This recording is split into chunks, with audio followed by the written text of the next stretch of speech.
Not the place you want to be starting a show this morning on a Thursday, but here we are. Good morning.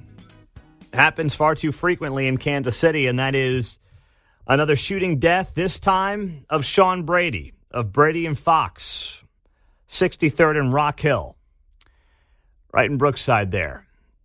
My phone started buzzing last night at about 7:30, 8 o'clock, give or take, about the shooting, and before it had been reported to the media, and we put it first up on X and on my Facebook page, the news came down that what I was originally told was that a bar owner and somebody prominently involved in the community, in the area, was shot and killed outside of the said restaurant and bar. And it turned out to be Sean Brady. He was 44 years old. Heavily involved in the Irish community in Kansas City, Missouri, a big promoter of Irish Fest, and he was killed outside of his own business. Now, what exactly happened? I'll play for you some of the Fox 4 report, and then I'll add to it with what I know. Witnesses say the victim was trying to stop someone from breaking into a car. They say that's been an endemic in that part of town. Brady's been on Fox 4 many times before, cooking food to promote Irish Fest. And Irish Fest is coming up this weekend. Fox 4 caught up with Brady's longtime friend, Pat O'Neill. The Irish community, I know, is just totally stunned.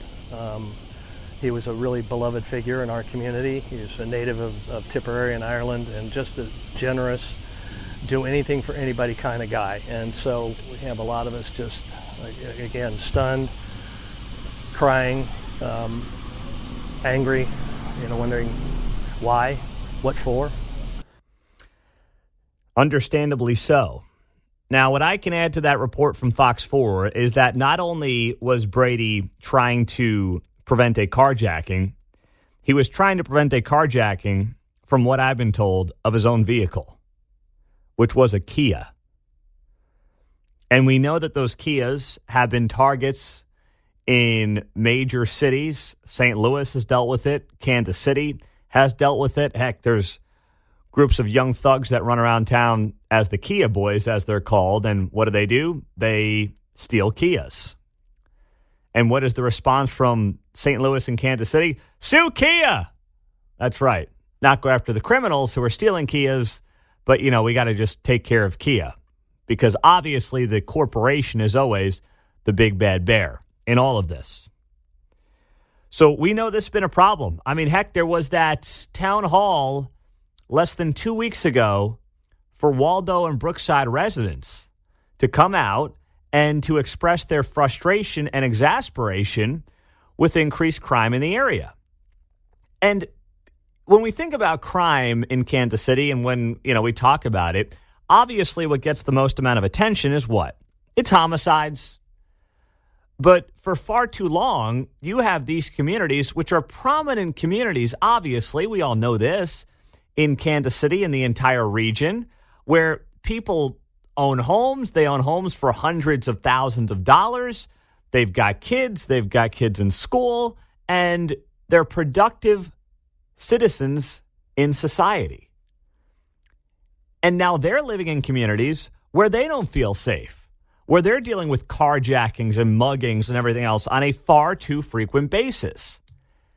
And now here you've got a guy in more or less broad daylight. I mean, this happened early evening last night, getting shot and killed outside of his own restaurant because his own car is getting carjacked. Now, what we don't know yet is what exactly or who the suspects are. We don't have any information on suspects. Are they people who have been in the system before? Because what we know and what I can share on good authority is that this Jackson County prosecutor, who is just a horrible, horrible prosecutor, Gene Peters Baker, will oftentimes hit these people with probation the first time around. She could hit them with armed criminal action, armed robbery. They could be sitting in the can for 5 years. She rarely, if ever, does it. She slaps them on the wrist and says, don't do it again. And what happens when you slap someone on the wrist and they don't feel like there are any real consequences for their actions? You don't have to be a prosecutor to answer this. You can be a parent of 5 and 3-year-olds like I am, or just like a functioning human being who knows how the world works, what happens? They do it again. When people don't fear the consequences of their actions, guess what? They're not going to stop. And I'm not saying that's what happened here because we don't know who the suspects are at this point in time, but it is a frequent problem in that part of Kansas City, Missouri, John. Well, to your point, it's not like every crime's a brand new person, right? No. You know? Can you imagine like the Royals sending a different person to the plate to bat through a game? Everyone's going to get their 3-4 at-bats. No, it's not like that. There are some perps, if you will, as we say on TV. As people in the Kansas City, Missouri policing community have told me many times, yes, this is a major metropolitan area, top 30-ish in the country. But when it comes to the criminals and the gang activity, everybody knows who these guys are. It's not Chicago. It's not New York. The criminal activity is mostly people that the cops know, and these people all know each other. They're known to folks. And while I'm not jumping to any conclusion on who these perps are, my point is simply this. We know what the problems have been in Kansas City, in Jackson County, and now in this part of Kansas City. It's like the town hall meeting 2 weeks ago forecast this. It's like it led us to this very moment. It was almost, in a weird way, telling us what was going to come. Because the folks in Waldo and Brookside have been screaming about it for months now. And finally, they got a town hall with the police chief a couple of weeks ago, and the prosecutor actually showed up and other community activists.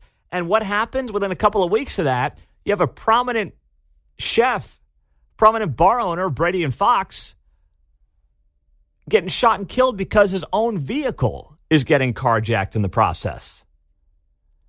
I mean, it's just absolutely tragic. But it also, I don't sit here and I'm not shocked. And that's sad. I want to be shocked. I want to be like, wow, I can't believe this happened. But I'm not. And if you talk to anybody who lives in that part of town, anybody who spends a lot of time in that part of town, they probably won't be all that shocked either. How could you be? You would have to be living under a rock at this point in time in Kansas City, Missouri, to be stunned by something like this taking place. Because the writing has been on the wall for far too long.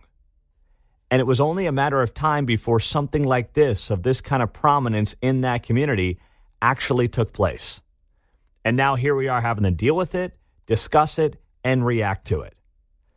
913-408-7957. That is our studio line and our text line here on KCMO, especially if you're in that part of Kansas City. We'll be talking about it throughout the morning on 95.7 FM. For those of you texting in this morning, yes, our stream is currently down. I've been rattling the cages of the fine engineers here at KCMO Talk Radio for the better part of an hour and a half, give or take.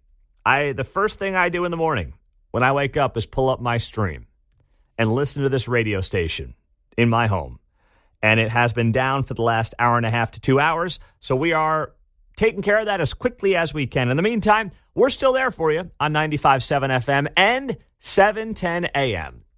In the meantime, KCATA gets cut off by another local municipality. Who and why we'll get to next. Well, since we could not get Mayor Lucas on this morning, what I can share with you is a post he put up on social media. This came 5 hours ago, so basically 2 in the morning. Someone said he's in Europe. I don't know if that's true or not. I'm not following his day-to-day locations, but usually his staff will tell me if he's out of town and can't make it. So anyway, I'm not going to read the whole statement.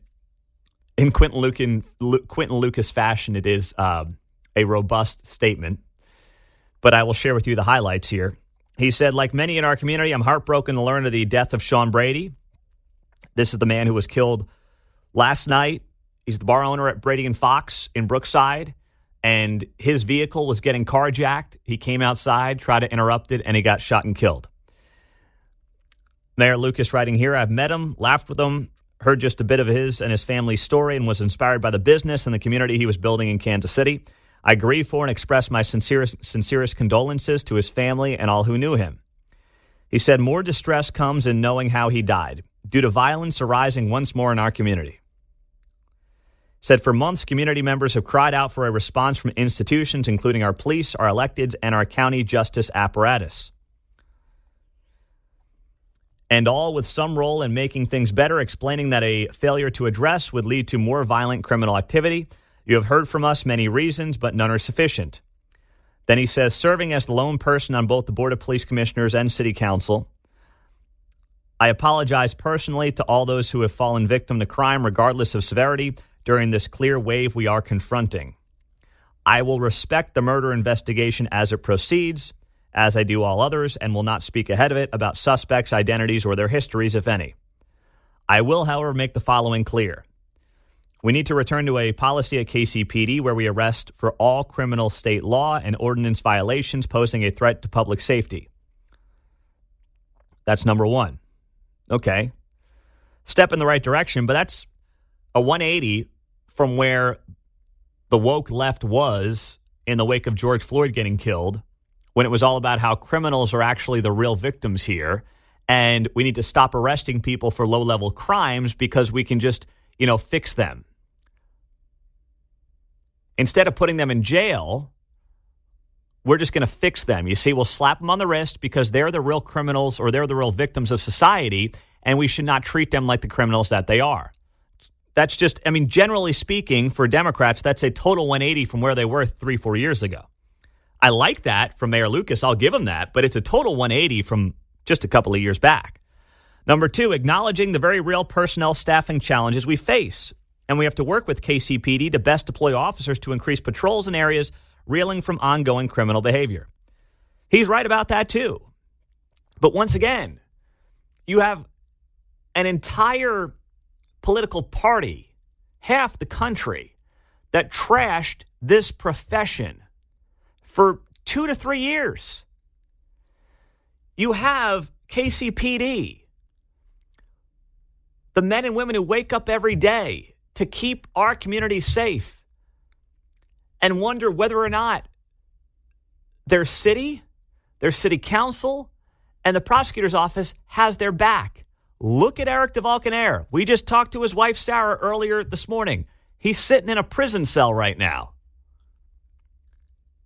because he did his job and he was attacked politically because he was a white cop who shot a young black male.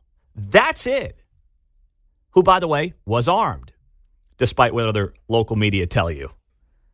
Who the heck's going to do that? Gosh, I can't imagine why we can't recruit cops these days. Gee, stunner. Number three, in addition to existing Jackson County Jail, juvenile detention facilities, and contracted detention facilities outside the city of Kansas City, Mayor Lucas writes here, the city needs to immediately expand its detention capacity. This town hasn't had a jail in, 10 years? Yeah. What's the old line, the best time to plant a tree is 20 years ago? Is that the old cliche? I think I got that right. Sometimes when you're talking to yourself, you're not sure if you get the cliches right, but I think I got that one right. The best time to build a jail in this town, the best time to break ground on that jail would have been the day the old jail closed.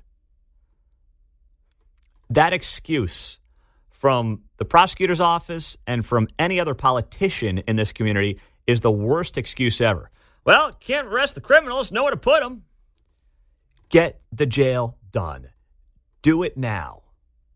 Get a better prosecutor in there. You're going to vote on this in Jackson County in November. And you know what? There's a couple of ways to vote. We know who the options are in Jackson County. And, if you're in Brookside, if you're in Waldo, and I get it, that's a blue part of Kansas City, kind of old school Democrat part of Kansas City. I get it. But if you keep voting for this crap, I don't know what to tell you anymore. I really don't.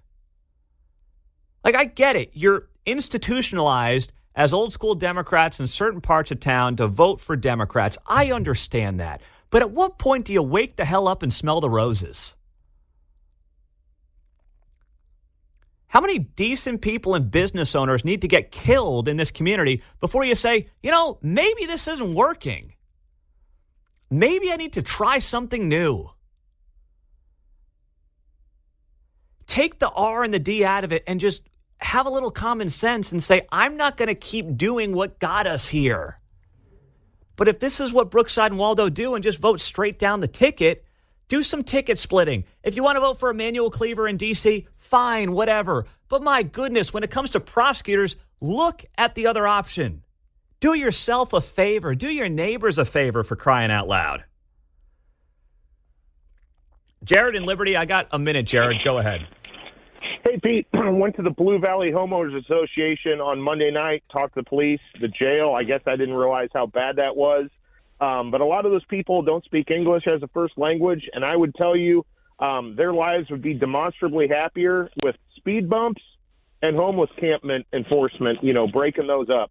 Simple things that make communities safer, people not driving around like maniacs, and then not having homeless people next to the house that you work hard to pay for. Yeah. Those two things could solve a lot of problems.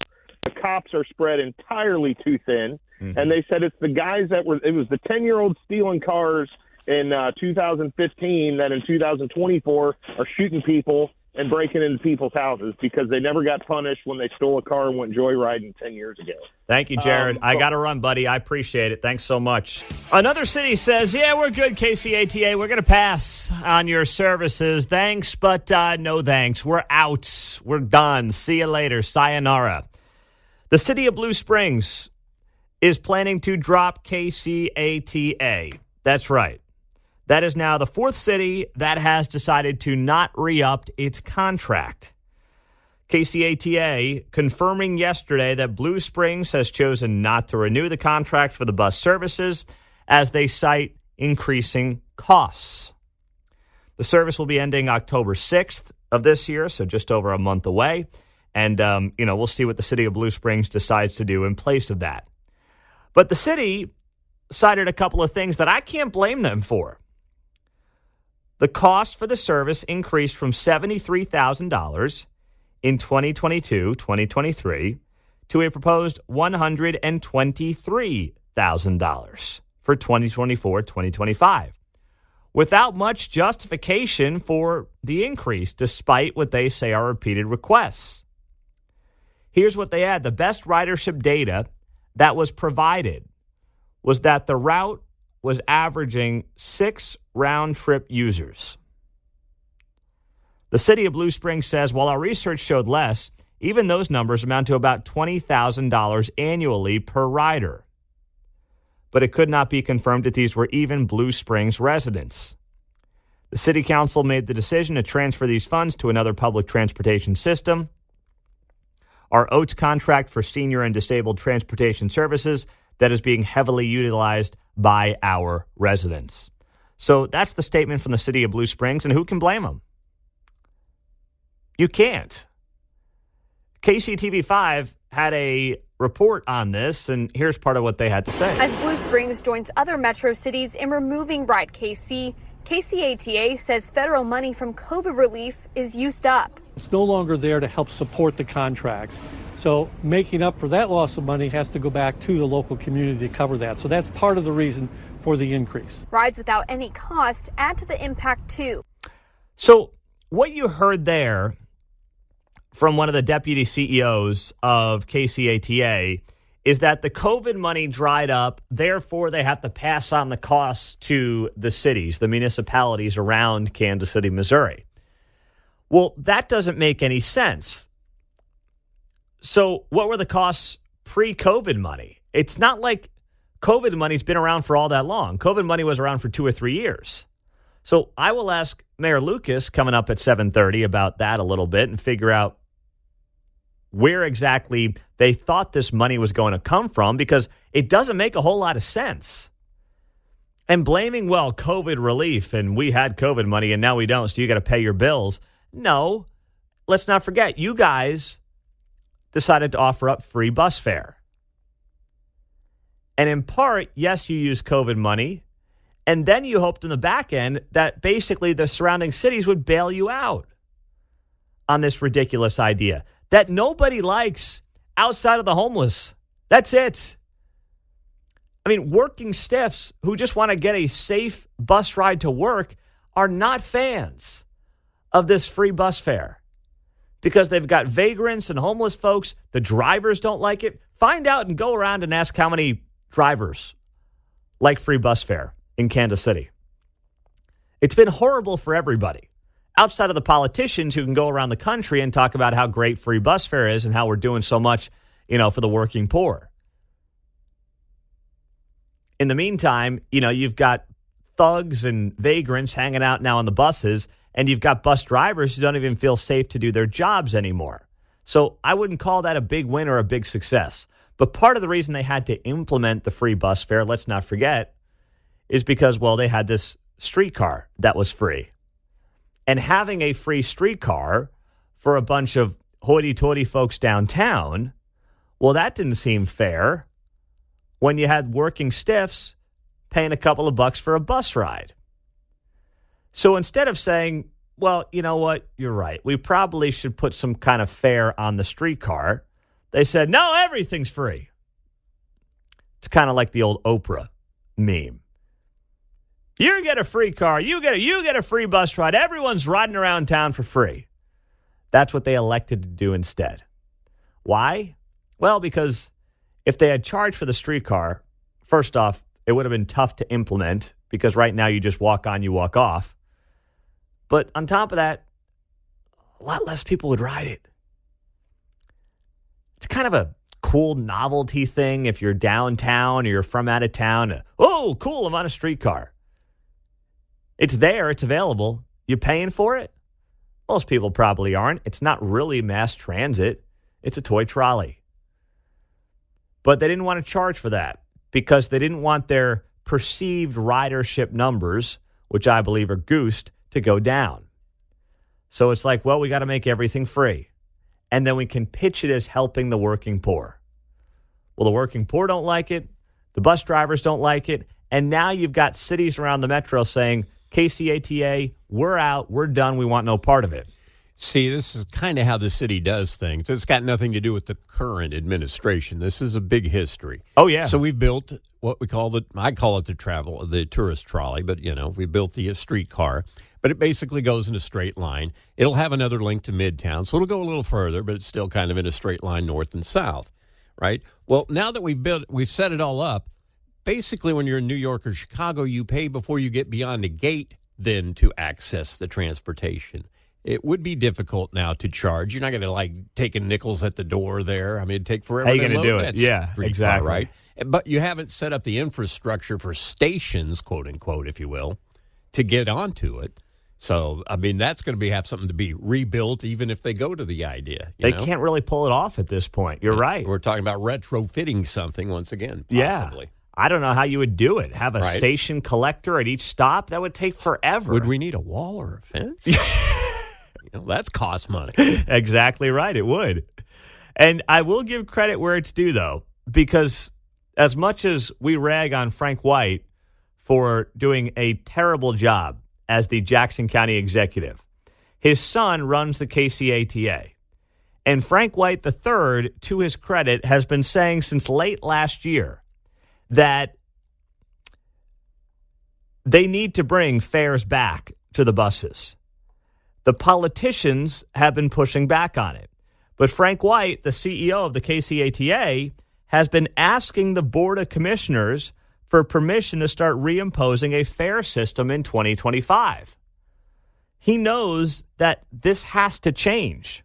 Reinstituting a fare system, he has said, would generate $6 to $7 million a year. And they need the money. Grandview, out. They're not paying anymore. Today or yesterday comes down Blue Springs, out because they don't want to pay the bill. The bill's ridiculous. Gladstone, out. Gladstone had its bill on KCATA jump from $87,000 to $340,000 a year. They said, screw that, and good for them in Gladstone. If the politicians in Kansas City want to keep funding this nonsense, well, guess what? Make them do it themselves. They shouldn't put the burden on taxpayers around Kansas City. 913-408-7957. Stream is back. Those of you wondering, those of you asking, I know our text line's been blowing up. We are back online on the KCMO Talk Radio app, the iHeart app. I just got a thumbs up from engineering stud Jacob. Where is that stud? Where is he? We're taking it personal because it says you're not in the country. You're not allowed access. You're not allowed access. Yeah. But we're back in the saddle, baby. Nothing personal. Nothing personal. It's not you. It's us. It's me. Okay? It's not you. It's me. We are back on the KCMO Talk Radio app, the iHeart app, the TuneIn app, KCMOTalkRadio.com. Everything is back up and running. Something happened overnight. First thing I do when I wake up every day is I pull up the stream. And I knew there was a problem first thing when I woke up. But hey, that's live radio sometimes. That's engineering. And our old boy, Jake the Snake, engineering stud Jacob from K-State, taking care of business, waking him up at 4 a.m. But he's ready for lunch. He'll fix the stream. He'll drive all the way to Western Kansas. He'll do whatever we need him to do. He came out to, where was I again? Abilene. Yes. Yeah. Thank you, guys. Abilene for the 80th anniversary of D-Day a couple of months ago. And he drove out in the middle of the night to bring me the equipment that he forgot to put in the box the night before. So I get out to Abilene. It's 11 p.m. I'm going on the air at 6 a.m. And I'm like, guys, I don't have the right equipment. And old Jacob, showing up sweating bullets with a Monster Energy drink at 2 a.m., came in to save the day. So once again, got to give these guys in the engineering department some credit. They take care of us on KCMO. Ron, Independence, what's up, Ron? Go ahead, big boy. I just want to complain. I tell you what, this crime situation. Ron, you know what? If you can't hire a therapist, that's what we're here for, buddy. What's going on? Okay. This crime stuff, it's getting to be a joke. We don't do anything about it. Now, I'm saying this, and I'm not 100% for sure, but I think I'm right. During the Super Bowl parade, I was out of the country, so I got a little bit of news on it. But here somebody shoots, kills somebody, he gets tackled. They got the guy, and now he's in jail saying he's not guilty. He should already been executed. All right. We need to start a guy's breaking in your car. Well, you can't shoot him. Or he's breaking in your house. Well, you got to wait till he gets in. I mean, it's a joke. Yeah. It really is. And Mayor Lucas, he as far as I'm concerned, he's a joke too. If he wants to have crime slow down, all he has to do is put me in charge. You applying for the gig there, Ron? I'll say this. Okay, right now, I go in a bank, I kill 2 people robbing it, and the police show up and they tackle me. Okay. Yeah. No, I got it. I got you. I know. I understand. No. I understand what you're saying. Yeah, and listen, you are right. When it comes to soft on crime policies in Jackson County, Ron, it's a problem. And the data is very clear. This has been the deadliest 5-year stretch in Kansas City, Missouri history. Last night, what happened? Sean Brady and Fox, his car is getting carjacked outside of his own business, and he ends up getting shot and killed right there in Brookside. I mean, it's horrible what's going on. Absolutely horrible. And yes, Jackson County voters will vote for a new prosecutor. You can pick Melissa Johnson, who is Quentin Lucas's candidate, and the Democrat. You can pick Tracy Chappell, the Republican, who is on the ballot. It's up to you. You're going to have a call. I got 30 seconds for Walter in Spring Hill. What's up, buddy? What really hacks me off about politicians and politics in general, the governor came on and said that he doesn't like where Eric DeVolcanair is at. Well, if you don't like where he's at and you know there's an injustice, get off your behind, give him the pardon already, and let this guy get on with his life. I realize you don't want to put it on Kehoe, but you're lamed up. You're not going to take the heat, get it done, and go out and be done with it. Thank you, Walter. Listen, I predict Parson will give the pardon I think he might just be waiting till post-election, if I were to guess. If you're Kamala Harris and you want to be the first female president, why would you not be insulted by how this initial first interview is being conducted and handled? I would be. And I would imagine that anybody who's actually looking at this thing from afar would say, gosh, first sit-down interview in 39 days since she was handed the Democratic reins at the top of the ticket by Joe Biden when he dropped out. And the first thing that the American people are going to see you do in a sit-down interview is sit there with Tim Walz. Sit there with your, emotional pet? I don't know what you want to call the guy and why he's there. As I said to Steve Moore, I think he's partly there to learn what the heck Kamala's policies and beliefs are because no one seems to know. But I do believe it's damaging. I think Democrats would see this as damaging if they actually looked at it from a 35,000-foot view and realize how the image of possibly the first woman president being incapable of giving an interview alone without the presence of a man actually looks. Like, I'm all about, and we all should be about, because not political, just being the best version of you, female empowerment. Heck, I've got 3 daughters. I'm going to impart that on them. Now, it's a fine line between rah-rah female empowerment and I don't need no man. That's kind of how we've taken things too far. No, men need women and women need men. We all need each other. That's important. We're better when we find that person who we want to spend the rest of our lives with and build a family with and all those different things. That makes us better people. That's important too, John. I do find it a little odd, the optics of it, like you say. I mean, we talked about how they were saying this is not scripted or unscripted, right? It could have been scripted if they just wanted to protect her. They don't need him there as some kind of safeguard. They don't need him there. So that's what seems unusual about it, because I think somehow if the optics were reversed, it would be called out as mansplaining or something like that. Absolutely. Yeah. If the Republicans had a female at the top of the ticket, and for the first interview ever, they had to have the white dude VP pick sitting next to the woman of color. For sake of the argument, Nikki Haley's up there with J.D. Vance. Yes. Just for the sake of image. And they would say, boy, of course, the Republicans don't trust the woman to do the interview by herself. Something like that. That's what they would say. It's like, no. And if they're going to tell you, well, we just want to introduce America to Tim Walz. No one knows Kamala Harris. Can we know Kamala Harris first? I understand this is something that tickets do. Mm-hmm. You look at pictures of John McCain and Sarah Palin. There's always the joint interview. But this is unique because literally Kamala Harris has never done an interview since becoming the de facto nominee. And still will have not. And still will have not. Right? You're right. There will be no one-on-one interview with Kamala Harris for the foreseeable future.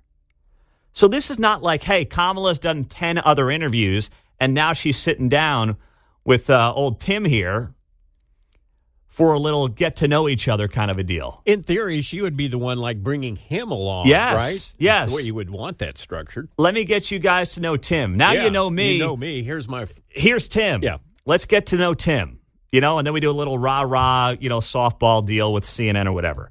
But no one knows her, and no one knows her policies. And every time some new policy thing comes out, she's flip-flopping from where she was. Now she wants to build the wall. Yes, Axios reported that this week. Now she wants to invest hundreds of millions of dollars in the wall when it was just, the last few years she was screaming about how the wall is racist and this and that and everything else. Folks, on the subject of transnational gangs, let's be perfectly clear. The president's medieval vanity project is not going to stop them. This issue is about a vanity project for this president. Right. And it is a problem of his own making. Right. And listen, when I travel this country, folks have plenty enough problems that they need their president to focus on, instead of a wall that, by the way, because I was a prosecutor for many years, including the Attorney General of California, I specialize on transnational criminal organizations. Yeah. That wall ain't gonna stop them. No. It ain't gonna stop them. I'm not worth your Red Lobster money. Oh, jeez. Oh, gosh. No, she's not. Still, not worth the Red Lobster money. I'll tell you that right now. So the optics of this thing tonight is going to be so weird. And where is Kamala Harris struggling? Where does she have to make some gains? With men in large part. I think also, suburban women in parts of the country. And sitting there with the handler, with Coach Walls doing the old stiff arm. Whoa, not too close there, Dana Bash. Whoa, that's a tough one. Whoa, inside curveball. Whoa, watch it there. No one wants to hear that. Nobody wants to see that. It doesn't project the strength that you need to project when you want to be the leader of the free world. You can't sit with Dana Bash of CNN and you want us to put you in a position to deal with Putin behind closed doors, to deal with Xi and Kim Jong-un behind closed doors, to deal with the Taliban, and you can't deal with Dana Bash one-on-one? Woo! Those optics are terrible for Kamala Harris. But we'll see how it goes tonight.